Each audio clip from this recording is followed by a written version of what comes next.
जय हिंद दोस्तों। मैं रमाकांत जायसवाल स्वागत करता हूं आप सबका study with Rama YouTube channel पर। उम्मीद है दोस्तों आप सब स्वस्थ होंगे, मस्त होंगे, बहुत ही बेहतरीन तरीके से, बहुत ही मज़ेदार तरीके से आप सब अपनी तैयारी कर रहे होंगे, अपने एग्जाम के लिए लगे होंगे दोस्तों, अच्छे से मेहनत कर रहे होंगे। आप सब जानते हैं दोस्तों हमारे यहाँ जो करंट अफेयर्स की सीरीज चलाई जा रही है दोस्तों, उस क्रम में दोस्तों आज हमारा यह 8वां लेक्चर है, यानी आज हमारा 8वां लेक्चर है दोस्तों। और आप सब जानते हैं दोस्तों यह करंट अफेयर्स की जो सीरीज चलाई जा रही है, यानी समसामयिक घटनाक्रम की जो है सीरीज चला जा रही हो, यह 3 एग्जामों को लेकर दोस्तों पूरी रूप से डेडिकेटेड है। इन्हीं 3 एग्जामों को अभी टारगेट करके दोस्तों इसको अच्छे से बनाया जा रहा। आप सब जानते हैं दोस्तों वह 3 एग्जाम कौन से हैं। 14 मई को देख रहे होंगे दोस्तों आपका यूपी पीसीएस का एग्जाम है। 28 मई को दोस्तों आपका आईएएस का एग्जाम है। और अभी ईपीएफओ का दोस्तों डेट नहीं आई है, जिसकी जल्द ही डेट भी आ जाएगी दोस्तों, तो यह भी 2023 में ही कराया जाएगा। तो अभी दोस्तों आपका क्या है, 14 मई और 28 मई, यह दोनों एग्जाम दोस्तों लगभग 1 महीने का टाइम बचा है। तो इसी एग्जामों को लेकर दोस्तों पूरी तरह से एकदम डेडिकेटेड रूप से दोस्तों इन्हीं के लिए यह चलाया जा रहा है। बाकी इस दौरान जितने भी दोस्तों और आपके एग्जाम होने वाले हैं 2023 में, जो कुछ भी आपके एग्जाम होने वाले हैं, तो उन एग्जाम में भी दोस्तों यह करंट की सीरीज आपके लिए लाभदायक होगी, क्योंकि आप सब जानते हैं दोस्तों हर एक एग्जाम में करंट अफेयर्स का अच्छा खासा वेटेज होता है और अच्छे खासे सवाल उससे बनते हैं। बाकी यह जो आपका यूपी पीसीएस है और आईएएस का जो एग्जाम है दोस्तों, यहाँ पर आप देखेंगे दोस्तों, यहाँ पर लगभग 25 से 30 क्वेश्चन पूछे जाते हैं। तो यह दोनों एग्जाम या तीनों एग्जाम जो दोस्तों यूपी पीसीएस, आईएएस और ईपीएफओ, यहाँ पर भरपूर मात्रा में दोस्तों क्या होता है 25 से 30 क्वेश्चन आते रहते हैं। तो इनके लिए दोस्तों तो बहुत ज़्यादा ही इंपॉर्टेंट है। बाकी आपके 2023 में या इस दौरान जितने भी दोस्तों कम एग्जाम होने वाले, तो आप वहाँ भी देखेंगे दोस्तों आजकल हर एक एग्जाम में करंट अफेयर्स का दोस्तों अच्छा खासा वेटेज होता है। तो आप सब दोस्तों क्या करेंगे, वीडियो को बहुत ध्यान से देखिएंगे और चीज़ों को नोट डाउन भी करते चलेंगे, क्योंकि आप सब देख रहे हैं दोस्तों आपको हैंड रिटन फॉर्म में अच्छे अच्छे करंट दोस्तों चुन के पढ़ाया जा रहा है, और जिनकी संभावना है दोस्तों कि यहाँ से क्वेश्चन आए। क्योंकि आप सब जानते हैं दोस्तों करंट अफेयर्स में बहुत सारी घटनाएं पिछले 1-2 साल के अंदर घटी होती हैं। सारी घटनाएं हम याद भी नहीं कर पाते हैं। तो जो घटनाएं दोस्तों सबसे ज़्यादा चर्चा में रही हैं पीवाई की, यानी प्रीवियस ईयर क्वेश्चन पेपर के हिसाब से जो सबसे चर्चा रही है पीवाई की, में जिन घटनाओं पर ज़्यादा दोस्तों जोर दिया जाता था, सवाल पूछा गया है, तो उन्हीं दोस्तों फैक्ट को इसमें शामिल किया गया, उन्हीं कॉन्सेप्ट को इसमें लिया गया है, ताकि दोस्तों क्या हो सके, आपको कम समय में ज़्यादा चीज़ें मिल सके, ताकि आपके एग्जाम में क्वेश्चन आने की दोस्तों संभावना रहे। तो आप सब दोस्तों जितने भी अभी तक वीडियो आ चुके हैं दोस्तों, या 8वां वीडियो है, बाकी जो 7 वीडियो अपलोड हुए हैं दोस्तों, उनको भी दोस्तों आप अच्छे से देखेंगे और अपना नोट्स बना लेंगे, ताकि एग्जाम के दोस्तों 2-3 दिन पहले दोस्तों आप सारे के सारे करंट दोस्तों अच्छे से रिवाइज कर पाएं। तो चलिए अब आप सब बहुत ध्यान से वीडियो को देखेंगे, अपना कॉपी भी उठा लेंगे, अपना पेन भी ले लेंगे दोस्तों, और जो भी सारे जितने भी यहाँ फैक्ट शामिल है आप सब उसको नोट्स भी बनाते चलेंगे, और जो एक्स्ट्रा पॉइंट बताया जाएगा आप उसको भी शामिल करते हैं। तो चलिए हम इसको इरेज कर देते हैं, ताकि आपको देखने में क्या दोस्तों सुविधा हो। अब हम बढ़ते हैं दोस्तों अपने पहले फैक्ट की तरफ, पहले करंट अफेयर्स की तरफ। हुआ क्या उसके बारे में देख लेते हैं। तो आप सब जानते हैं दोस्तों, किसको जानते होंगे, व्लादिमीर जेलेंस्की के बारे में तो दोस्तों आप अच्छे से जानते होंगे। यह क्यों चर्चा में है आप यह भी जानते होंगे दोस्तों, कि रूस और यूक्रेन के बीच जो रसिया और यूक्रेन के बीच जो वार चल रहा है दोस्तों, उसके लिए यह दोस्तों बहुत चर्चा में बने हैं। इनको क्या किया है दोस्तों, टाइम मैगजीन ने 2022 का पर्सन ऑफ द ईयर घोषित किया है। तो आप अच्छे से याद रखेंगे दोस्तों व्लादिमीर जेलेंस्की को। व्लादिमीर जेलेंस्की कौन है दोस्तों, यह यूक्रेन के ही राष्ट्रपति हैं। रूस और यूक्रेन में देख रहे होंगे दोस्तों, लेकिन तनातनी बनी हुई है पिछले 1-2 साल से दोस्तों। यहाँ पर युद्ध की घटनाएं हो रही हैं, ये एक दूसरे के सेना दोस्तों एक दूसरे के ऊपर क्या कर रहे हैं, अटैक कर रहे हैं। तो यही जो दोस्तों व्लादिमीर जेलेंस्की क्या है दोस्तों, यह इस समय दोस्तों यूक्रेन के क्या है दोस्तों राष्ट्रपति हैं। तो जो दोस्तों टाइम मैगजीन है दोस्तों, या टाइम मैगजीन क्या करती है, हर साल दोस्तों अपनी एक लिस्ट जारी करती है। तो 2022 का दोस्तों पर्सन ऑफ द ईयर इसने किसको घोषित किया है, व्लादिमीर जेलेंस्की को घोषित किया है। 2022 का पर्सन ऑफ द ईयर बताया है। टाइम मैगजीन के हिसाब से हुआ दोस्तों कि यह अपने देश के साथ खड़े हैं, और इन्होंने दोस्तों क्या किया, रूस जैसे शक्तिशाली देश का दोस्तों क्या किया है, इन्होंने डटकर सामना किया है। तो इंपॉर्टेंट बस इतना है इसमें, कि अगर आपसे क्वेश्चन आए कि time person of the year 2022 का किसको दिया गया है, तो वह दिया गया है दोस्तों व्लादिमीर जेलेंस्की को दिया गया है। अब चलते हैं दोस्तों अपने नेक्स्ट करंट की तरफ। हुआ क्या उसको भी देखते हैं। तो वह है दोस्तों migration and development brief report 2022 के बारे में, जिसको दोस्तों वर्ल्ड बैंक ने जारी किया है। इसमें इसने क्या बताया है दोस्तों, उच्चतम प्रेषण प्राप्त करने वाले 5 देशों के बारे में बात करता है। हाईएस्ट रेमिटेंस फ्लो के बारे में 5 देशों की बात करता है, जिसमें इंडिया, मैक्सिको, चाइना, फिलीपींस और इजिप्ट को शामिल किया गया है। तो आप अच्छे से पहले इस रिपोर्ट का ही नाम याद रखेंगे, क्योंकि क्वेश्चन सीधे सीधे यही बन जाएगा दोस्तों। क्या क्वेश्चन बन जाएगा, क्या migration and development brief report 2022।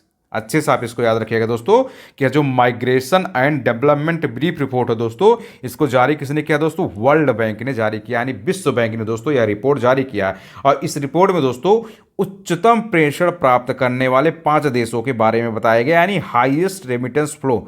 Remittance का मतलब यह होता है दोस्तों, जैसे मान लीजिए भारतीय नागरिक जो जाके किसी और देश में दोस्तों कुछ काम करता है, कुछ व्यापार करता है, कुछ रोजगार करता है, किसी भी तरह का काम करके दोस्तों जो वहाँ वो अर्निंग करता है, जो पैसा कमाता है, फिर वो क्या करता है? अपने ही देश में वापस भेज देता है, अपने लोगों के पास, अपनी फैमिली के पास।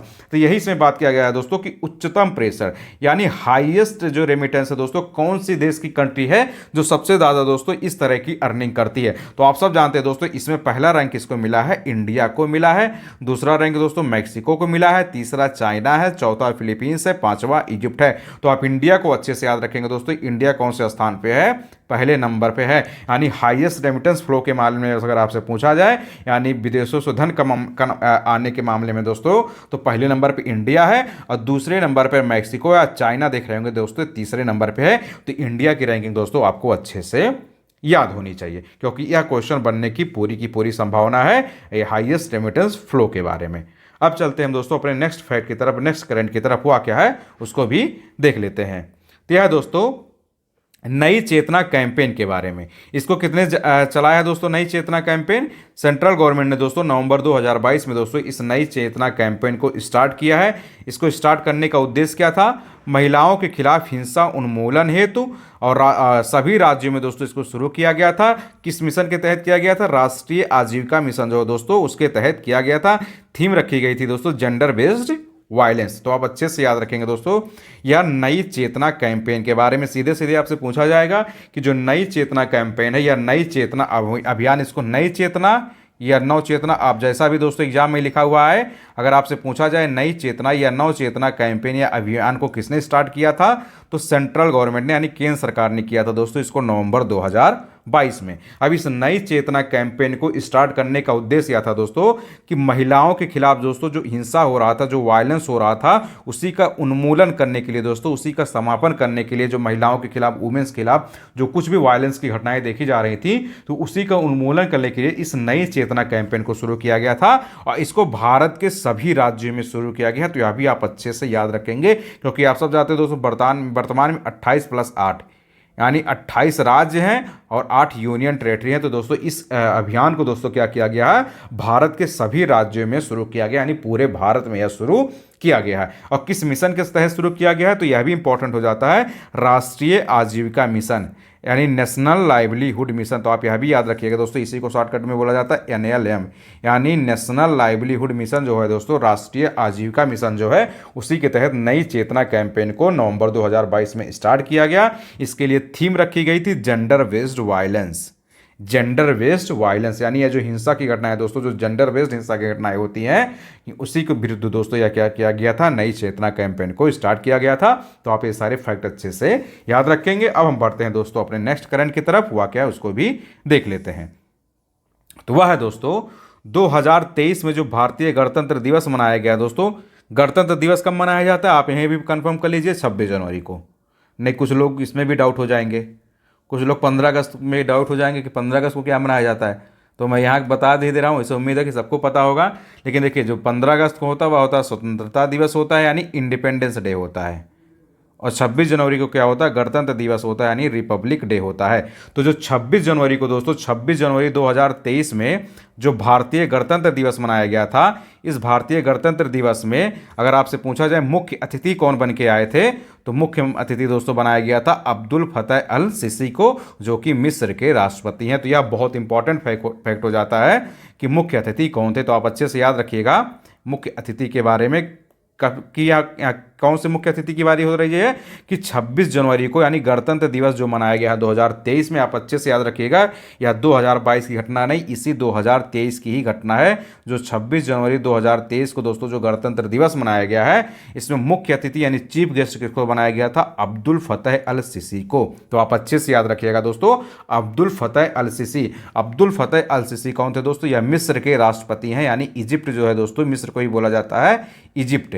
तो यह दोस्तों क्या है? इस मिस्र के यानी इजिप्ट के राष्ट्रपति हैं। तो यही दोस्तों चीफ गेस्ट के रूप में 26 जनवरी 2023 को आए थे। अब या मुख्य अतिथि वाला या जो गणतंत्र दिवस पे था, इसके बारे में एक फैक्ट हुआ भी देख लीजिए कि गणतंत्र दिवस के अवसर पर मुख्य अतिथि के रूप में चुना जाना प्रोटोकॉल के हिसाब से भारत का सर्वोच्च सम्मान होता है। तो आप यह फैक्ट तो अच्छे से याद रखिएगा। देखिए क्या होता है, हर साल दोस्तों जब गणतंत्र दिवस मनाया जाता है, 26 जनवरी को रिपब्लिक डे मनाया जाता है, तो किसी न किसी चीफ गेस्ट को दोस्तों, किसी भी देश के राष्ट्रपति प्रधानमंत्री को ही दोस्तों अक्सर क्या किया जाता है, चीफ गेस्ट के रूप में इनवाइट किया जाता है।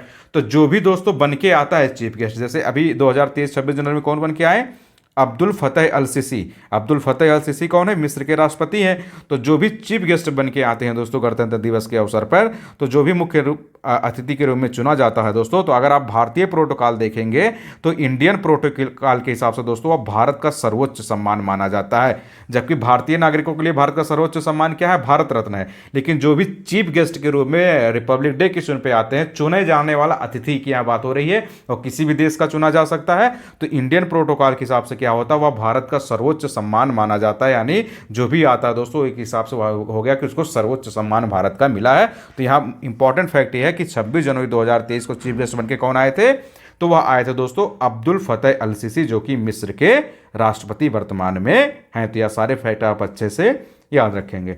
अब चलते हैं दोस्तों अपने नेक्स्ट फैक्ट की तरफ, हुआ क्या उसको भी देख लेते हैं।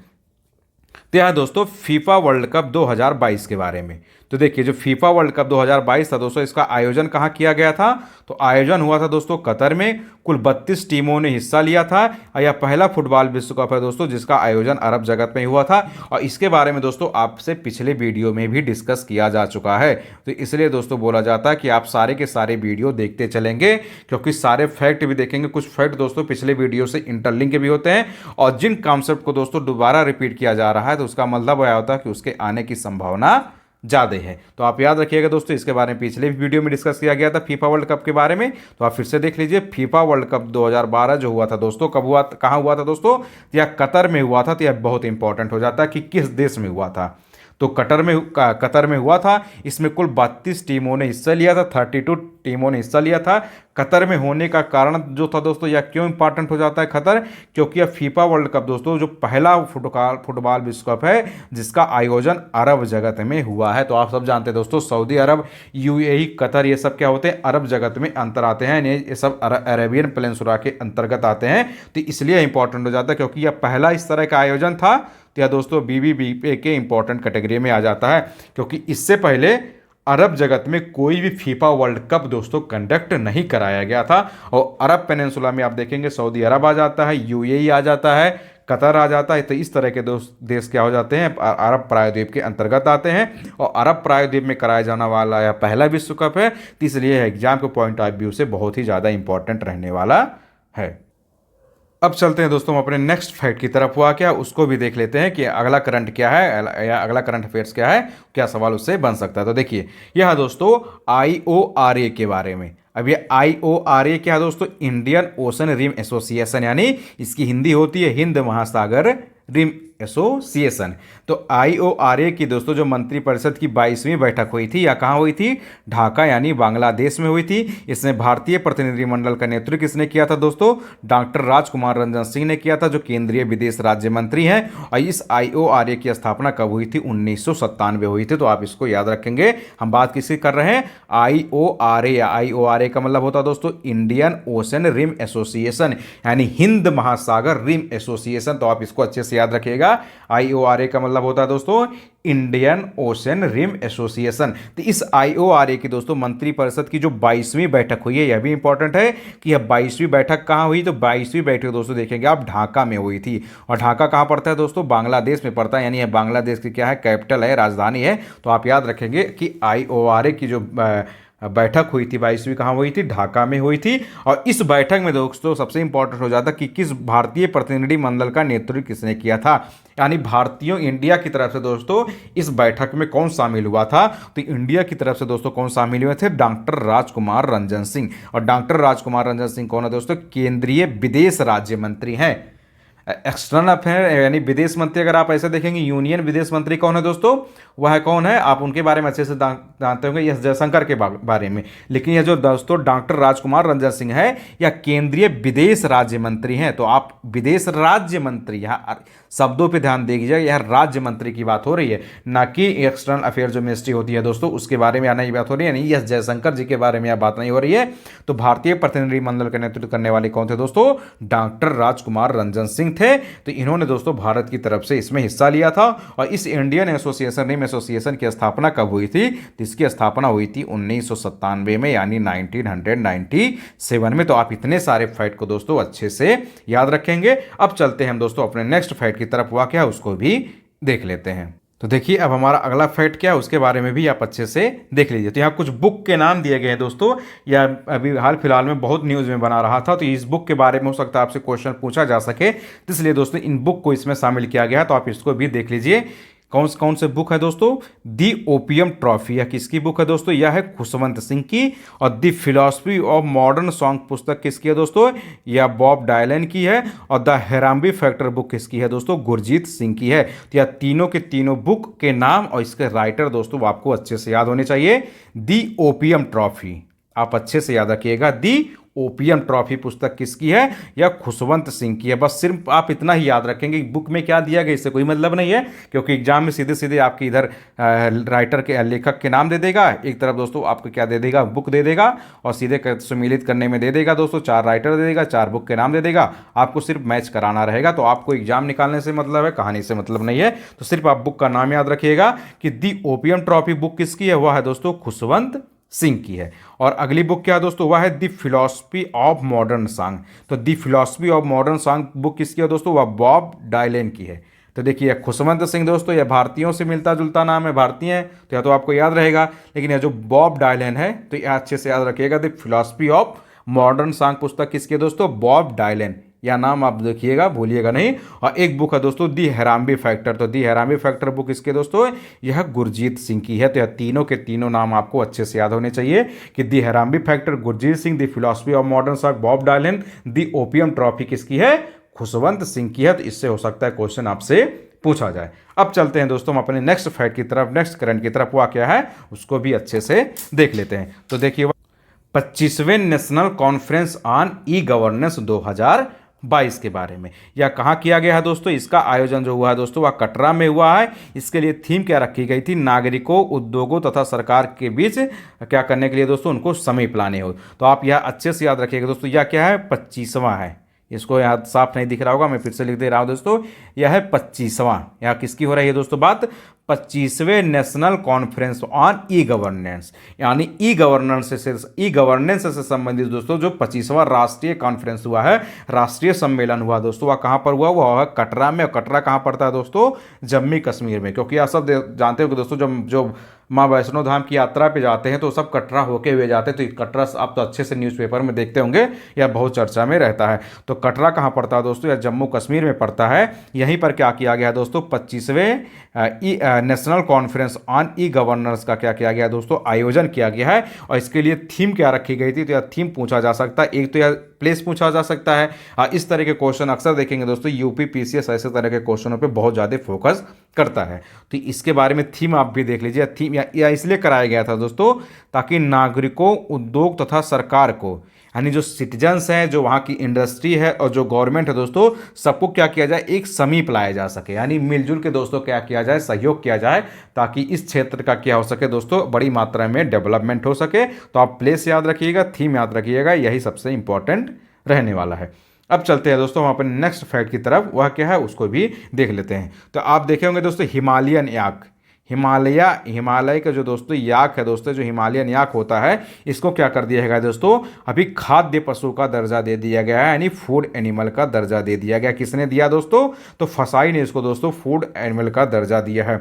फसाई क्या होता है दोस्तों? FSSAI, इसको ऐसे ही याद करने की भाषा में फसाई पढ़ लिया जाता है, लेकिन इसकी फुल फॉर्म होती है दोस्तों food safety and standards authority of India. अब यह जो हिमालयी याक है यहाँ पाए कहाँ जाते हैं? तो जो अरुणाचल प्रदेश हुआ, सिक्किम हुआ, उत्तराखंड हुआ, हिमाचल प्रदेश हुआ, जम्मू कश्मीर, इन सब रीजन में दोस्तों यह क्या पाए जाते हैं? हिमालयी याक पाए जाते हैं। तो आप अच्छे से याद रखिएगा दोस्तों हिमालयी याक के बारे में, क्योंकि यह क्वेश्चन दोस्तों पूरा चर्चा में रहा है। तो इसके बनने की भी संभावना बहुत बड़ी मात्रा में है कि अब ऐसे सीधे क्वेश्चन पूछा जाएगा कि भी हाल ही में किस पशु को खाद्य पशु का दर्जा दिया गया, यानी फूड एनिमल का दर्जा दिया गया है। तो आप याद रखेंगे दोस्तों, यह जो हिमालयी याक है इसको खाद्य पशु का दर्जा दे दिया गया, यानी फूड एनिमल का दर्जा दिया गया, यानी खाने वाले कैटेगरी के पशु के अंतर्गत यह आता है। आप सब जानते हैं दोस्तों, मनुष्य सर्वाहारी है, कुछ भी खा सकता है, तो खाद्य पशु के अंतर्गत इसको अभी शामिल किया गया, किसको?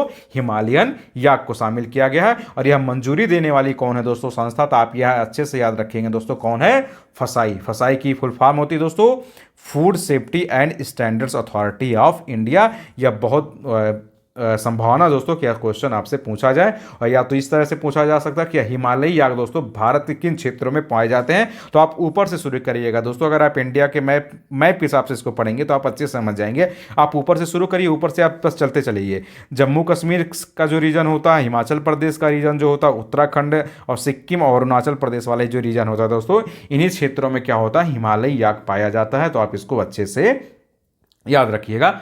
अब चलते हैं दोस्तों अपने नेक्स्ट फैक्ट की तरफ, हुआ क्या उसको भी अच्छे से देख लेते हैं।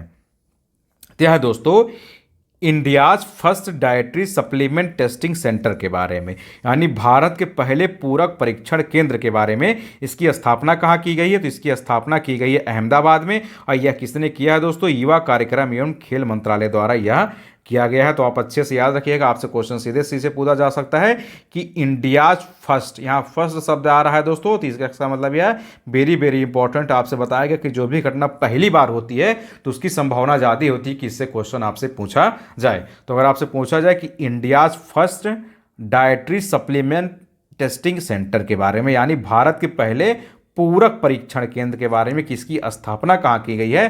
तो इंपॉर्टेंट है दोस्तों, कहाँ की गई है? अहमदाबाद में। अहमदाबाद कहाँ पड़ता है दोस्तों? गुजरात में। जिन लोगों को यह भी ना पता हो कि अहमदाबाद शहर कहाँ पर है तो अच्छे से देख लेंगे, गुजरात में पड़ता है। तो आप याद रखिएगा दोस्तों, जो अहमदाबाद है, अहमदाबाद में दोस्तों भारत के पहले, यानी इंडिया के पहले पूरक परीक्षण केंद्र की स्थापना की गई है, यानी डाइटरी सप्लीमेंट टेस्टिंग सेंटर की क्या की गई है? स्थापना की गई है। और यह स्थापना किसने किया दोस्तों? युवा कार्यक्रम एवं खेल मंत्रालय ने किया दोस्तों। यह हेल्थ से संबंधित है, यानी यह युवाओं के हेल्थ और वेलबींग पे फोकस करेगा।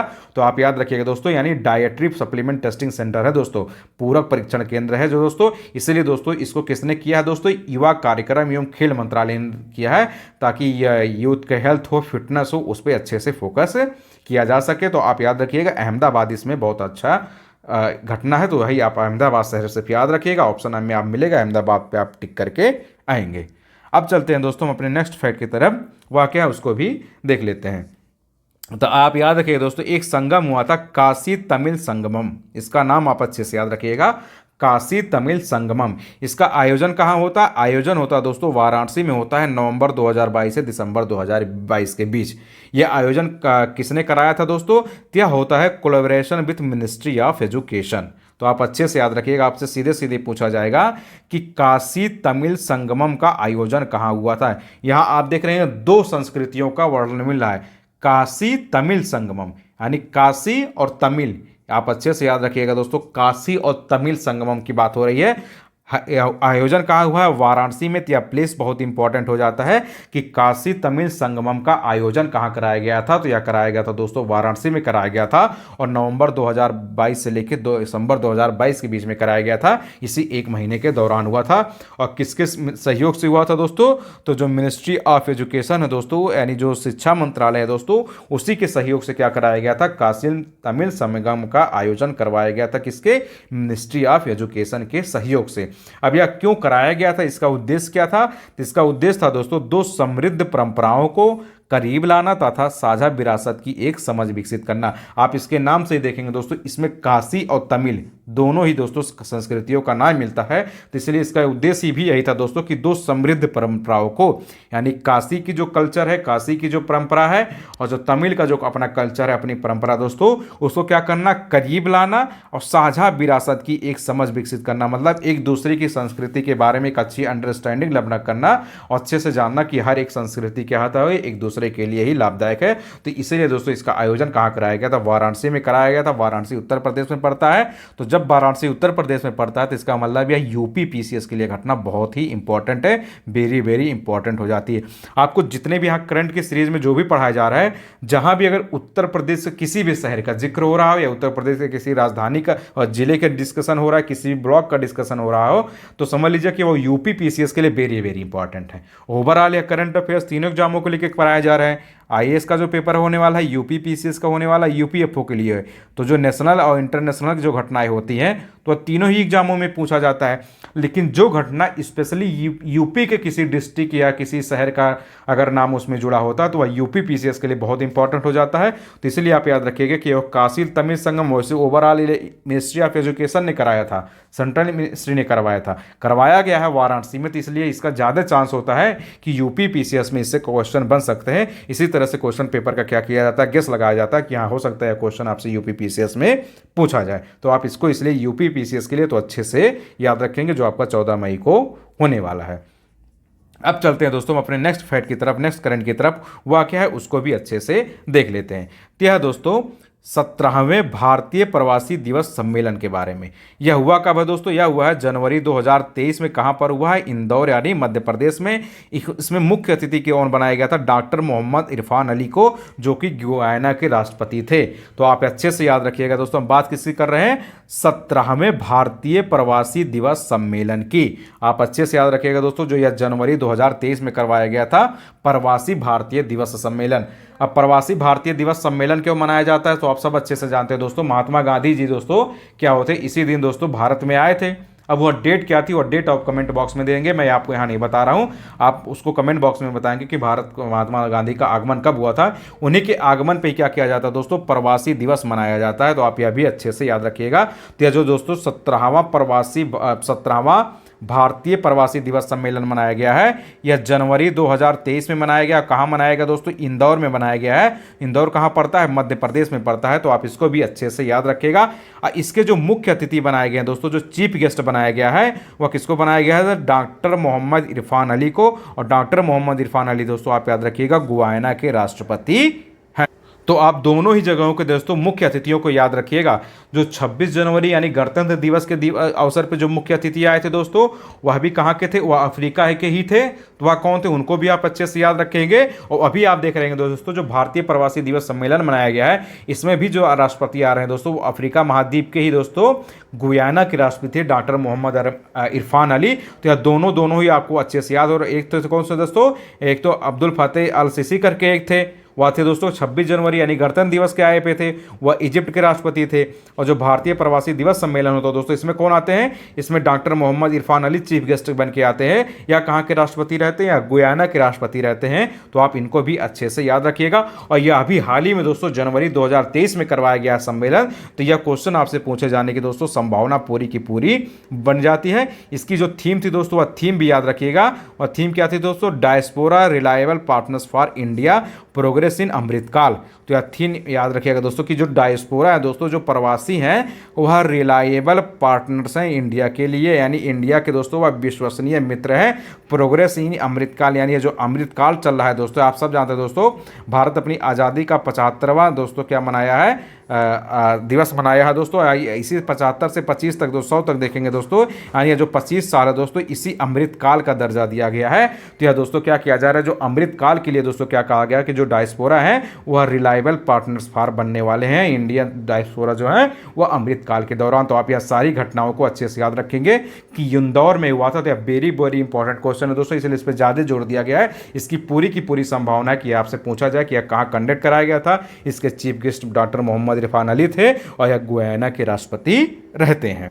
अब चलते हैं दोस्तों हम अपने नेक्स्ट करंट की तरफ, तो उसको भी देख लेते हैं। तो देख रहे हैं दोस्तों आपके लिए सब एकदम चुनिंदा करंट अफेयर्स की यह सीरीज लाई जा रही है, जिनसे पूरी की पूरी संभावना है दोस्तों कि आपसे एग्जाम में सीधे सीधे क्वेश्चन बने। तो आप सबका भी दोस्तों, आप सबके लिए इतना अच्छा मेहनत किया जा रहा है, आपके लिए हैंड रिटन फॉर्म में अच्छे अच्छे करंट अफेयर्स दोस्तों इधर उधर इतनी सारी बुकों से चुन के लाया जा रहा है। तो आप सबका भी दोस्तों एक छोटा सा डाउट छोटा सा सहयोग बनता है दोस्तों कि आप सब क्या करेंगे, वीडियो को बहुत बड़ी मात्रा में शेयर करेंगे और वीडियो को लाइक भी कर देंगे दोस्तों, ताकि ये बहुत बड़ी संख्या में लोगों तक पहुंचे और लोग इस वीडियो को देखें, ताकि दोस्तों उनके एग्जाम को भी लाभ मिले दोस्तों। इससे हमारा भी मोटिवेशन दोस्तों बना रहेगा कि हम आप लोगों के लिए इतने अच्छे कंटेंट तैयार कर रहे हैं। तो आप सबको भी दोस्तों मज़ा आ रहा होगा। आप सब देख रहे होंगे दोस्तों, हर एक फैक्ट को बहुत ही अच्छे से डिस्कस किया जा रहा है। हमारा जो पढ़ाने का तरीका है दोस्तों हमारा अलग है। मैं अलग चैनल सारे चैनलों की तरह नहीं काम कर रहा हूँ कि आपको एक मैराथन की तरह मार का फटाफट फटाफट फटाफट फटाफट चलते चला जाऊँ। मैं आपको एकदम अच्छे से बता रहा हूँ ताकि आप पढ़ते ही वक्त दोस्तों आपको लगभग सारे करंट की घटनाएं जो हैं वह तैयार हो जाए, ताकि जब आप रिवीजन करें ना तो आपको ज़्यादा जोर ही ना देना, आप सिर्फ देखते चले जाएंगे तो आपकी आसानी से क्या हो जाएगी, रिवीजन होती जाएगी। तो चलिए, थोड़ी ज्ञान की बातें हो गई, अब हम चलते हैं दोस्तों अपने नेक्स्ट फैक्ट की तरफ, उसको भी देख लेते हैं वह क्या है। तो वह है दोस्तों वर्ल्ड हैप्पीनेस रिपोर्ट 2022 के बारे में। इसको किसने रिलीज किया है दोस्तों, इसको रिलीज किया है यूएनएसडीएसएन ने। तो ईवन तो आप समझ जाएंगे दोस्तों, यूनाइटेड नेशन, एसडीएसएन का मतलब होता है दोस्तों सस्टेनेबल डेवलपमेंट सॉल्यूशन नेटवर्क। इसमें पहले स्थान किसको मिला है दोस्तों, वह फिनलैंड को मिला है। लास्ट यानी अंतिम स्थान किसको मिला, अफगानिस्तान को मिला 146वां, और भारत को क्या स्थान मिला दोस्तों, 136वां। यह पहले भी आपसे डिस्कस किया जा चुका है। इसका मतलब दोस्तों यह वेरी वेरी इंपॉर्टेंट है। अगर यह क्वेश्चन आपसे यहाँ फिर से डिस्कस किया जा रहा है तो इसका मतलब इसकी संभावना ज्यादा है। तो आप सबसे पहले यही याद रखिएगा दोस्तों, वर्ल्ड हैप्पीनेस रिपोर्ट यानी विश्व प्रसन्नता दिवस, जो विश्व हैप्पीनेस दिवस यानी विश्व खुशहाली रिपोर्ट जो आई दोस्तों, यह रिपोर्ट किसकी है, यह रिपोर्ट दोस्तों यूएनएसडीएसएन की है। तो संस्थाएं दोस्तों कभी कभी इंपॉर्टेंट हो जाती हैं कि किस संस्था ने दोस्तों वर्ल्ड हैप्पीनेस रिपोर्ट जारी किया है, यानी विश्व खुशहाली रिपोर्ट किस संस्था ने जारी किया है दोस्तों, तो वह जारी किया है दोस्तों सस्टेनेबल डेवलपमेंट सॉल्यूशन नेटवर्क, यानी United nation sustainable development solution network ने जारी किया दोस्तों। इसमें पहला स्थान यानी प्रथम स्थान किसको मिला है, तो फिनलैंड को मिला है। इसमें लास्ट स्थान यानी अंतिम स्थान किसको मिला, तो अफगानिस्तान को मिला है। अफगानिस्तान को दोस्तों 146वां स्थान मिला। इसका मतलब है दुनिया का सबसे कम खुशहाल देश है। अंतिम स्थान का मिलने का मतलब हो जाता है दोस्तों 146वां रैंक इसको मिला है। इसका मतलब दोस्तों जो अफगानिस्तान है वह दुनिया का सबसे कम खुशहाल देश है, और पहला स्थान मिलने का मतलब यह हो जाता है दोस्तों कि जो फिनलैंड है और दुनिया का सर्वाधिक खुशहाल देश है। और भारत को जो रैंकिंग दी गई है दोस्तों इसके तहत 136वां रैंकिंग दी गई है, यानी 136 रैंकिंग दी गई। इस हिसाब से देखेंगे दोस्तों तो 146 से सिर्फ हम 10 ही फीसे हैं, जिनका कहने का मतलब है कि भारतीय कम खुश हैं। अब खुशी का मापने का दोस्तों कई मापदंड हो सकता है। खुशहाली अलग अलग देशों के अलग अलग कल्चर पे, अलग अलग डाइवर्सिटी पे, अलग अलग पार्टी, अलग अलग चीज़ों पे दोस्तों, अलग अलग विशेषताओं पे निर्भर करती है। क्या हर एक व्यक्ति का दोस्तों खुशी होने का तरीका अलग हो सकता है। तो आप रैंकिंग वैंकिंग पे मत जाइएगा कि इसने तो 136 रैंक दे दी, इसका मतलब हम भारतीय कम खुश हैं। आप उस पर नहीं जाइएगा, क्योंकि आपसे एग्जाम में सीधे यहाँ से क्वेश्चन बनने वाला है। तो सिर्फ आप उससे मतलब रखिए कि भारत को दोस्तों इस रिपोर्ट में कौन सी रैंकिंग दी गई है, तो वह दी गई है दोस्तों 136 यानी 136। अब चलते हैं दोस्तों हम अपने नेक्स्ट करंट की तरफ, हुआ क्या उसको भी देख लेते हैं। वह है दोस्तों न्यू इंडिया लिटरेसी प्रोग्राम के बारे में। या किसने चलाया था दोस्तों, सेंट्रल गवर्नमेंट ने चलाया है दोस्तों 2022 में। इसमें बेसिक शिक्षा के सभी पहलुओं को कवर किया जाएगा। यह भी आपसे चर्चा किया जा चुका है, बस आप यहाँ देख लीजिए दोस्तों किसकी बात हो रही है, न्यू इंडिया लिटरेसी प्रोग्राम की, यानी नव भारत साक्षरता प्रोग्राम की बात हो रही है। इसको चलाया था दोस्तों सेंट्रल गवर्नमेंट ने 2022 में। यह वयस्क शिक्षा यानी एडल्ट एजुकेशन के सभी पहलुओं को दोस्तों इसके अंतर्गत कवर किया जाएगा। तो ये आपसे पहले भी चर्चा किया जा चुका है, यहाँ भी चर्चा किया जा रहा है। तो आप इस घटनाओं को तो उम्मीद है कि आप कभी भी नहीं भूलेंगे। अब चलते हैं दोस्तों हम अपने नेक्स्ट करंट की तरफ, हुआ क्या उसको भी देख लेते हैं। तो अब हम बात करते हैं दोस्तों आईओसी के बारे में। या आईओसी क्या है दोस्तों, इसको भी देख लीजिए। इसी को दोस्तों बोला जाता है इंटरनेशनल ओलंपिक कमेटी। तो आप याद रखिएगा दोस्तों आईओसी का मतलब होता है दोस्तों इंटरनेशनल ओलंपिक कमेटी, यानी अंतरराष्ट्रीय ओलंपिक समिति। इसमें आप देखेंगे दोस्तों इसकी जो 139वीं बैठक हुई थी वह दोस्तों चाइना के बीजिंग में हुई थी, और इसकी दोस्तों 140वीं बैठक कहाँ होगी दोस्तों, वह भारत में होगी 2023 में। तो इसलिए दोस्तों बहुत इंपॉर्टेंट हो जाता है। यह बात किसकी हो रही है दोस्तों, इंटरनेशनल ओलंपिक कमेटी की, यानी अंतरराष्ट्रीय समिति ओलंपिक समिति की, यानी आईओसी की। तो इसलिए इंपॉर्टेंट है दोस्तों कि इसकी जो 139वीं बैठक हुई थी, यानी जो 139वीं बैठक हुई थी, वह आप देख रहे हैं दोस्तों वह चाइना में हुई थी। चाइना में कहाँ हुई थी दोस्तों, बीजिंग में हुई थी। तो यह भी घटना इंपॉर्टेंट है। और इससे ज़्यादा इंपॉर्टेंट दोस्तों इसकी 140वीं बैठक, यानी इसकी 140वीं बैठक दोस्तों इसी 2023 में कहाँ होगी, भारत में होगी दोस्तों। तो यह इंडिया में होने वाली है, इसलिए दोस्तों यह बहुत इंपॉर्टेंट है और इसकी ढेर सारी संभावना है दोस्तों कि यह क्वेश्चन आपसे पूछा जाए कि IOC यानी इंटरनेशनल ओलंपिक कमेटी, अंतर्राष्ट्रीय ओलंपिक समिति की जो 140वीं बैठक है वह 2023 में कहाँ होगा दोस्तों, तो यह भारत में होगा। तो आप इसको अच्छे से याद रखिएगा, यह वेरी वेरी इंपॉर्टेंट की कैटेगरी में आ जाता है। अब हम चलते हैं दोस्तों अपने नेक्स्ट करंट की तरफ, हुआ क्या उसको भी देख लेते हैं। तो वह दोस्तों है लैमितीय 2022 के बारे में। इसको लामितीय भी बोलते हैं, लैमितीय भी बोलते हैं। तो यह क्या है दोस्तों, यह एक जॉइंट मिलिट्री एक्सरसाइज है इंडिया और सेशल्स के बीच में। तो आप इसको अच्छे से याद रखिएगा, आपसे सीधे सीधे पूछा जाएगा कि लैमितीय या लैमितीय 2022 के बारे में आपसे सीधे सीधे पूछे जाएगा। वहाँ पे सवाल तो यही, जॉइंट मिलिट्री एक्सरसाइज है या नहीं पूछा जाएगा, लेकिन आप याद रखिएगा दोस्तों कि यह जो लैमितीय 2022 है यह एक जॉइंट मिलिट्री एक्सरसाइज है। इंपॉर्टेंट यह होता दोस्तों कि लैमितीय 2022 किन दो देशों के बीच हुआ था, तो इंडिया और सेशल के बीच हुआ था। ऑप्शन यही ऑप्शन में दिया जाएगा कि अभी हाल ही में जो लैमितीय या लामितीय 2022 जॉइंट मिलिट्री एक्सरसाइज कराया गया था तो भारत के साथ कौन सा देश इसमें शामिल था, तो आप याद रखिएगा दोस्तों सेशल्स। इसको क्या बोला जाता है दोस्तों, सेशल्स। इसकी हिंदी ऐसे होती है दोस्तों। तो भारत के साथ दोस्तों एक सेशल्स एक देश है दोस्तों। या आप अफ्रीका में जाएंगे दोस्तों, तो अफ्रीका में जब आप आएंगे दोस्तों तो आप देखेंगे इसके ईस्टर्न कोस्ट पे दोस्तों क्या पड़ता है, या सेशल्स द्वीप पड़ता है। तो आप इसको भी अच्छे से याद रखिएगा कि लैमितीय 2022 इंडिया और सेशल्स के बीच हुआ था। अब हम चलते हैं दोस्तों अपने नेक्स्ट करंट की तरफ, हुआ क्या दोस्तों, मिताली राज के बारे में।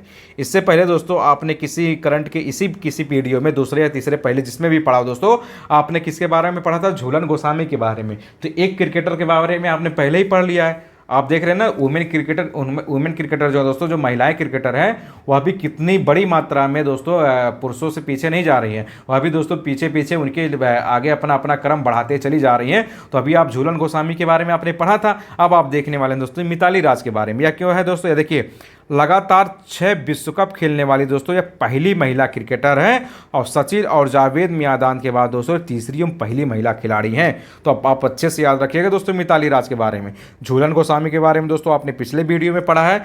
जिन दोस्तों ने नहीं देखा होगा दोस्तों उनसे बार बार निवेदन किया जा रहा है कि आप करंट के सारे वीडियो देख के जाएंगे, एक से नहीं, 2-2 3-3 बार आप देख के जाएंगे, तभी आपसे सारी चीज़ें याद होंगी और आपको वहाँ एग्जाम में सोचना नहीं पड़ेगा। तो मिताली राज कौन है दोस्तों, यह लगातार 6 विश्व कप, आप अच्छे से याद रखिए दोस्तों, लगातार 6 वर्ल्ड कप खेलने वाली पहली महिला क्रिकेटर है। यानी पहली है दोस्तों, BBP हो जाता है, यानी वेरी वेरी इंपॉर्टेंट हो जाता है। महिला है तो और वेरी वेरी इंपॉर्टेंट हो जाता है, यानी इसकी संभावना पूरी की पूरी है दोस्तों कि किसी न किसी एग्जाम में यह पूछा जाएगा। तो मिताली राज जो है दोस्तों वह लगातार 6 विश्व कप, यहाँ बात हो रहा 6 world cup, 6 cricket world cup की यह बात हो रही है दोस्तों, खेलने वाली पहली महिला क्रिकेटर है। किसके बाद दोस्तों, सचिन और जावेद मियांदाद के बाद दोस्तों यह क्या है, तीसरी और पहली महिला खिलाड़ी हैं। महिला की कैटेगरी में देखेंगे दोस्तों तो यह पहली है, ओवरऑल कैटेगरी में देखेंगे दोस्तों यह तीसरी है। और लगातार 6 विश्व कप खेलने वाले में दोस्तों आप सबसे जानते हैं भारत के महान क्रिकेटर जिनको क्रिकेट ऑफ गॉड बोला जाता है, यानी क्रिकेट का भगवान बोला जाता है, वह दोस्तों सचिन तेंदुलकर। तो सचिन तेंदुलकर हैं और जावेद मियांदाद, इन दोनों ने इनसे पहले दोस्तों क्या किया था, लगातार 6 विश्व कप खेला था। इसके बाद दोस्तों यह मिताली राज है। तो आप यहाँ के यह नाम अच्छे से याद रखिएगा। अब चलते हैं हम दोस्तों अपने नेक्स्ट फैक्ट की तरफ, यानी नेक्स्ट करंट की तरफ। हुआ क्या, अभी देखिए कुछ और 5-6 फैक्ट बचे हैं, तो हम जल्दी जल्दी इनको भी देख लेते हैं दोस्तों कि इनसे क्या सवाल बन सकते हैं। तो चलिए अब हम बात करते हैं दोस्तों दी वेल्थ रिपोर्ट 2022 के बारे में। इसको किसने रिलीज किया दोस्तों, इसको किया है नाइट फ्रैंक ने। आप देखेंगे दोस्तों तो विश्व स्तर पर अरबपतियों की संख्या के मामले में पहले नंबर पे USA है, दूसरे नंबर पे चाइना है, तीसरे नंबर पे इंडिया है। तो आप अच्छे से याद रखिएगा दोस्तों, सीधे सीधे इस रिपोर्ट का नाम आपसे पूछा जाएगा कि दी वेल्थ रिपोर्ट। दी वेल्थ रिपोर्ट किसने रिलीज किया है दोस्तों, कि नाइट फ्रैंक ने किया है। कब किया है, 2022 में। यानी ये दोस्तों दी वेल्थ रिपोर्ट 2022 में किसने रिलीज किया है, नाइट फ्रैंक ने किया है। तो आपको यह भी याद होना चाहिए। और यह दी वेल्थ रिपोर्ट क्या बताता है दोस्तों, इसने विश्व स्तर पर यानी वर्ल्ड के लेवल पर अरबपतियों की संख्या के बारे में दोस्तों इसने बताया है। तो दुनिया में अगर अरबपतियों की संख्या की बात की जाए तो पहले नंबर पर अरबपति सबसे ज़्यादा कहाँ है दोस्तों, वह USA में यानी संयुक्त राज्य अमेरिका में है। और दूसरे नंबर पर अरबपति कहाँ है दोस्तों, वह चाइना में है। और तीसरे नंबर पे दोस्तों अरबपति कहां पर है दोस्तों, वह इंडिया में। इंडिया में आप देख ही रहेंगे दोस्तों, अडानी हुए, अंबानी हुए, टाटा हुए, यह सब अरबपति के कैटेगरी में आते हैं। तो भारत अरबपतियों के मामले में आप देख रहे होंगे दोस्तों बहुत ज़्यादा पीछे नहीं है, सिर्फ 2 ही रैंक पीछे बचा रह गया है। यानी हमारे यहाँ अरबपति किस तरह से उभर रहे हैं, किस तरह से दोस्तों। और कुछ अरबपति दोस्तों विवादित भी बने हुए हैं, अडानी वाल आप सब जान ही रहे होंगे दोस्तों कि इस समय पूरी न्यूज़ में बने हुए हैं। अंबानी जितना ही विवादित नहीं बने थे जितना अडानी जी इस समय क्या है, पूरी विवादों में फंसे हुए हैं। तो अरबपतियों की सूची अगर पूछी जाए, संख्या पूछी जाए दोस्तों, तो द वेल्थ रिपोर्ट ने बताया इसमें पहले नंबर पर कौन है दोस्तों, यूएसए है। तो यह बहुत इंपॉर्टेंट है, याद रखिएगा। दूसरे नंबर पर अरबपतियों के मामले में चाइना है और तीसरे नंबर पर दोस्तों भारत है। यानी भारत हर एक सेक्टर में आप देख रहे हैं दोस्तों कि भारतीय किस तरह से बूम कर रहे हैं, किस तरह से तेजी से बढ़ रहे हैं। कोई भी सेक्टरों में पीछा बहुत अच्छे से करना सीख गए हैं, अच्छे से दोस्तों हम सब क्या हो आगे बढ़ रहे हैं। तो आप सब भी दोस्तों इसको अच्छे से जानते होंगे। चलिए अब हम बात करते हैं दोस्तों अपने नेक्स्ट करंट की तरफ, वह क्या उसको भी अच्छे से देख लेते हैं। तो वह है दोस्तों इंटरनेशनल फॉरेस्ट डे के बारे में। यह कब मनाया जाता है दोस्तों, 21 मार्च को। दूसरा क्या है दोस्तों, इंटरनेशनल डे ऑफ हैप्पीनेस, यह कब मनाया जाता है दोस्तों, 22 मार्च को। और वर्ल्ड पल्सर डे कब मनाया जाता है दोस्तों, यह मनाया जाता है 10 फरवरी को। और वर्ल्ड वेटलैंड डे कब मनाया जाता है दोस्तों, 2 फरवरी के बारे में। यानी जो दिवस है दोस्तों आप सब देख रहे हैं दोस्तों, इसमें जो दिवस शामिल किया गया है फरवरी और मार्च का ही शामिल किया गया है, क्योंकि आपका दोस्तों मई में पेपर है। तो जो रिसेंट की दोस्तों जो विश्व के दिवस है दोस्तों, इनकी संभावना ज़्यादा बढ़ जाती है। इस तरह के क्वेश्चन दोस्तों अक्सर एग्जाम में पूछे गए हैं। तो जो इंपॉर्टेंट, देखिए सारे डेट तो आप नहीं पढ़ सकते, तो जो इंपॉर्टेंट दिवस होती है ना दोस्तों, वह तो बिल्कुल आपसे याद होना चाहिए, ताकि आप अच्छे से क्वेश्चन क्या करेंगे, आप एलिमिनेट कर लेंगे अगर आप अच्छे से याद रखेंगे। देखिए तो सबसे पहले आप क्या याद रखिएगा दोस्तों, इंटरनेशनल फॉरेस्ट डे यानी अंतर्राष्ट्रीय वन दिवस कब मनाया जाता है दोस्तों, तो यह मनाया जाता है दोस्तों 21 मार्च को, यानी 21 मार्च को। अगर आपसे पूछा जाए कि इंटरनेशनल डे ऑफ हैप्पीनेस यानी खुशहाली का अंतर्राष्ट्रीय दिवस कब मनाया जाता है दोस्तों, तो यह मनाया जाता है 22 मार्च। तो 21 मार्च और 22 मार्च दोस्तों तो आप अच्छे से याद कर लेंगे कि 21 मार्च को होता है इंटरनेशनल फॉरेस्ट डे यानी अंतर्राष्ट्रीय वन दिवस, और 22 मार्च को होता है दोस्तों इंटरनेशनल डे ऑफ हैप्पीनेस यानी खुशहाली का अंतर्राष्ट्रीय दिवस। और अब आप क्या देखेंगे दोस्तों, और है दोस्तों वर्ल्ड वेटलैंड डे के बारे में। वह कब मनाया जाता है दोस्तों, 2 फरवरी को मनाया जाता है, यानी विश्व आर्द्रभूमि दिवस। यह आपसे पहले भी बताया जा चुका है दोस्तों आर्द्रभूमि के बारे में। तो यह बहुत ही इंपॉर्टेंट है दोस्तों, आप सारे ये दिवस अच्छे से याद रखेंगे कि विश्व आर्द्रभूमि दिवस कब मनाया जाता है, तो यह 2 फरवरी को मनाया जाता है। और वर्ल्ड पल्सर डे यानी विश्व दलहन दिवस कब मनाया जाता है दोस्तों, तो यह मनाया जाता है 10 फरवरी को।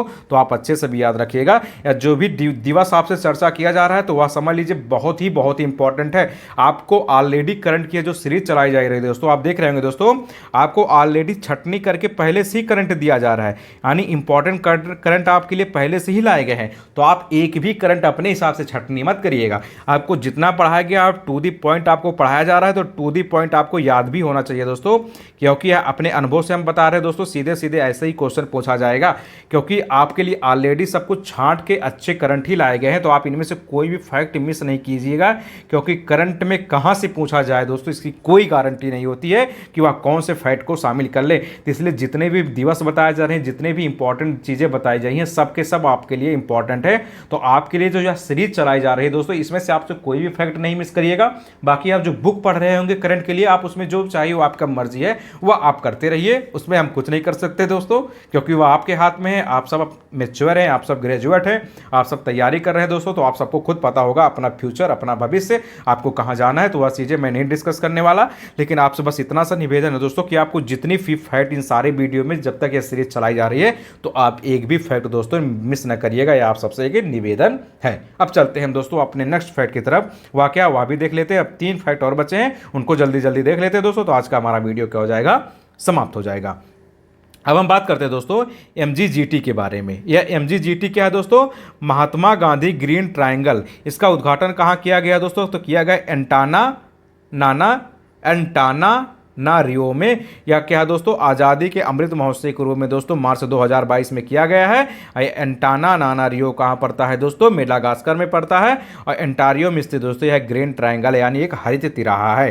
तो हम किसकी बात कर रहे हैं दोस्तों, MGGT की, या इसका शॉर्टकट है, फुल फॉर्म क्या दोस्तों, महात्मा गांधी ग्रीन ट्रायंगल। तो बहुत इंपॉर्टेंट है, महात्मा गांधी नाम आ गया ना, तो आप समझ जाए स्वतंत्रता सेनानी यानी फेमस पर्सनालिटी का नाम आ जाए, तो वह भी सवाल दोस्तों वेरी इंपॉर्टेंट के कैटेगरी में हो जाता है। इसलिए आप देख रहे होंगे कितने मजेदार करंट तो आपके लिए पहले से लाए गए, इसलिए आप सबसे बार बार जोर दिया जाता है कि आप भी एक भी फैक्ट मिस ना करिएगा। तो अगर आपसे पूछा जाए कि महात्मा गांधी ग्रीन ट्रायंगल का उद्घाटन कहाँ किया गया है, तो एंटाना रियो में किया गया दोस्तों, या नानारियो जो भी आप पढ़िए दोस्तों, इसको आप एंटानानारियो भी पढ़ सकते हैं, एंटानानारियो भी पढ़ सकते हैं दोस्तों। यह कहाँ पर पड़ता है, बस सिंपल सा आप जानिए, मेडागास्कर में पड़ता है। तो यहीं पर दोस्तों क्या किया गया है, महात्मा गांधी ग्रीन ट्रायंगल का उद्घाटन किया गया है। और यह दोस्तों जो किया गया है, यह आज़ादी के अमृत महोत्सव के रूप में दोस्तों इसका उद्घाटन किया गया है मार्च 2022 में। और यह जो दोस्तों जो एंटानानारियो है दोस्तों, यहाँ पर स्थित यह क्या है दोस्तों, एक ग्रीन ट्रायंगल होगा, यानी एक हरित तिराहा है। तो आप अच्छे से याद रखिएगा, जो महात्मा गांधी ग्रीन ट्रायंगल है दोस्तों, यह एंटानानारियो में क्या है, ग्रीन ट्राई जंक्शन है, यानी यह एक हरित तिराहा है। अब चलते हैं दोस्तों हम अपने नेक्स्ट करंट की तरफ, हुआ क्या उसको भी देख लेते हैं। तो है दोस्तों प्रीतिजकर आर्किटेक्चर अवार्ड 2022 के बारे में। तो यह किसको दिया गया दोस्तों, डेविडो फ्रांसिस केरो को दिया गया, जो कि बुर्किना फासो के हैं। यह आर्किटेक्चर के क्षेत्र में दिया जाने वाला दोस्तों सबसे बड़ा पुरस्कार है। इसे नोबेल प्राइज ऑफ आर्किटेक्चर भी कहते हैं। तो आप याद रखिएगा दोस्तों, क्या सिंपल सा, प्रीतिजकर आर्किटेक्चर अवार्ड 2022। तो अगर आपसे पूछा जाए दोस्तों 2022 का प्रीतिजकर आर्किटेक्चर पुरस्कार किसको दिया गया है दोस्तों, तो यह दिया गया है डेविडो फ्रांसिस केरे। या आप अच्छे से याद रखिएगा दोस्तों, यह कहाँ के, बुर्किना फासो के। तो आप यह भी याद रखिएगा कि 2022 का प्रीतिजकर आर्किटेक्चर अवार्ड किसको मिला है, वह मिला है डेविडो फ्रांसिस केरे को। या बुर्किना फासो के रहने वाले हैं। और यह जो प्रीतिजकर अवार्ड दोस्तों आर्किटेक्चर के क्षेत्र में दिया जाता है, तो ये आर्किटेक्चर के क्षेत्र में दिया जाने वाला दोस्तों क्या है, सर्वोच्च पुरस्कार है, यानी सबसे बड़ा पुरस्कार है। इसको नोबेल प्राइज ऑफ आर्किटेक्चर बोले जाता है। तो यह भी बहुत ही इंपॉर्टेंट फैक्ट है दोस्तों, कि अगर आपसे पूछा जाए, यह सवाल किसी भी रूप से पूछा जा सकता है। अक्सर यह पूछा जा सकता है कि नोबेल प्राइज ऑफ आर्किटेक्चर क्या होता है, तो वह प्रीतिजकर अवार्ड होता है। 2022 का किसको मिला है, डेविडो फ्रांस केरे को मिला है। यह आर्किटेक्चर के क्षेत्र में दिया जाने वाला दोस्तों सर्वोच्च या सबसे बड़ा पुरस्कार है। अब हम चलते हैं दोस्तों अपने लास्ट फैक्ट की तरफ, या लास्ट करंट की तरफ, हुआ क्या उसको भी देख लेते हैं। तो वह है दोस्तों क्विट टोबैको ऐप के बारे में। इस ऐप को दोस्तों किसने लॉन्च किया है, WHO ने किया गया है, सिगरेट सहित सभी तंबाकू उत्पादों की लत छुड़ाने हेतु। तो सिंपल सा आप ऐप के बारे में यही याद रखिए, अगर आपसे पूछा जाए कि क्विट टोबैको ऐप किसने लॉन्च किया है, तो यह WHO यानी वर्ल्ड हेल्थ ऑर्गेनाइजेशन यानी विश्व स्वास्थ्य संगठन ने दोस्तों इसको लॉन्च किया है। क्यों लॉन्च किया दोस्तों, तो सिगरेट सहित सभी तंबाकू उत्पादों की लत छुड़ाने हेतु, यानी जितने भी टोबैको प्रोडक्ट है दोस्तों, जिसमें भी तंबाकू का उपयोग होता है, तो सारे तंबाकू उत्पादों की क्या करना दोस्तों, जो लत लग गई है लोग युवाओं को, उस लत को छुड़ाने के लिए दोस्तों क्या किया गया है, क्विट टोबैको ऐप लाया है। या ऐप किसने लाया है दोस्तों, या WHO यानी वर्ल्ड हेल्थ ऑर्गेनाइजेशन लाया है। तो सिंपल सा दोस्तों आप इतने फैक्ट को अच्छे से याद रखिएगा। तो आप देख रहे हैं दोस्तों, आज आपके लिए दोस्तों कितने अच्छे अच्छे फैक्ट और कितनी अच्छी अच्छी करंट की घटनाएं डिस्कस की गई हैं। और यह सारे के सारे दोस्तों, सारे के सारे करंट दोस्तों अपने आप में इंपॉर्टेंट है। और जहां जहां BBP कहा गया दोस्तों, तो वह तो आपको एकदम पूरे रटे होने चाहिए। आपसे कोई भी पूछे तो उसके बारे में आप वो सारे पॉइंट तुरंत का तुरंत बता सके। तो आप देख रहे हैं कितने बेहतरीन मजेदार करंट आपके लिए छांट के लाएगा दोस्तों। तो आप सब दोस्तों सारे वीडियो को जितने भी आपसे पढ़ाया जा रहा है, आप उसको अच्छे से देखते चलिएगा, अपना नोट्स बनाते चलिएगा, आप अपना रिवीजन करते चलिएगा। आपसे बार बार बताया गया है दोस्तों कि यह 3 एग्जामों के लिए पूरी रूप से डेडिकेटेड है, एक UPPCS, एक IAS और एक EPFO। और आपके लिए दोस्तों एकदम चुनिंदा रूप में हैंड रिटन फॉर्म में इंपॉर्टेंट करंट अफेयर्स की यह सीरीज चलाई जा रही है। तो आप सब दोस्तों वीडियो को शेयर करते रहेंगे, वीडियो को लाइक करते रहेंगे, आपके ग्रुप में, आपके फ्रेंड सर्किल में जो भी दोस्तों इन सारी एग्जामों की तैयारी करता हो, उन तक दोस्तों वीडियो बहुत बड़ी मात्रा में पहुँचा देंगे। और दोस्तों जिसके भी दोस्तों 2023 में जितने भी दोस्तों एग्जाम होने वाले हैं, उन सब में दोस्तों यह करंट की सीरीज बहुत ही लाभदायक रहने वाली है। तो आप सब दोस्तों यह वीडियो किसी के भी पास शेयर कर दे सकते हैं, जो भी दोस्तों किसी भी प्रतियोगी परीक्षा की तैयारी कर रहा हो। तो चलते चलते दोस्तों बस आप सबसे एक छोटा सा निवेदन है दोस्तों, कि आप हमारे YouTube channel study with Rama, आप सब दोस्तों चैनल के बारे में अच्छे से जानते हैं, लेकिन थोड़ा सा दोस्तों तो इंट्रोडक्शन बनता है ना, इतना सारा डिस्कशन करने के बाद तो मुझे मालूम है दोस्तों आप इतना धैर्य बना ही रह सकते हैं। तो दोस्तों आप स्टडी विथ रामा को क्या कर लेंगे, सब्सक्राइब कर लेंगे दोस्तों, जिन दोस्तों ने अभी नहीं किया होगा, और इसको दोस्तों क्या करके बड़ी मात्रा में शेयर कर देंगे, ताकि अब अधिक से अधिक लोगों तक दोस्तों पहुंच सके। और इसके बाद भी दोस्तों अगर आपको कोई डाउट रह जाते, सारे फैक्ट आपसे अच्छे से बेहतरीन तरीके से सही डाटा का यूज करके डिस्कशन किया गया है। फिर भी अगर कोई ह्यूमन एरर हो जाती है, कहीं कोई फैक्ट आपको नहीं समझ में आता है, कहीं कुछ मिसअंडरस्टैंडिंग रह जाती है, तो आप कमेंट बॉक्स में दे देंगे दोस्तों, उसका सही आंसर आपको प्रोवाइड कराया जाएगा। इसकी जिम्मेदारी हमारी है। तो आप अगर आपको कहीं भी कोई डाउट रखता है, तो आप उसको कमेंट बॉक्स में दे देंगे, उसका सही आंसर जो कुछ होगा दोस्तों वो आपको प्रोवाइड किया जाएगा। बाकी आप सब क्या करते रहेंगे, अपना रिवीजन करते रहेंगे। अब 1 ही महीने का समय बचा, बहुत कम समय बचा है, तो सारे फैक्ट को अच्छे से देख लिए, करंट अफेयर्स रख लीजिए, आपकी ताकि जितने भी सारे सब्जेक्ट हो अच्छे से दोस्तों सबको रिवाइज कर लीजिए। तो बहुत बहुत धन्यवाद दोस्तों आप सबका वीडियो देखने के लिए। मिलते हैं दोस्तों अपने नेक्स्ट करंट के वीडियो में। तब तक आप चैनल से जुड़े रहिए, बने रहिए, वीडियो को अच्छे से देखते रहिए। जय हिंद माय डियर फ्रेंड।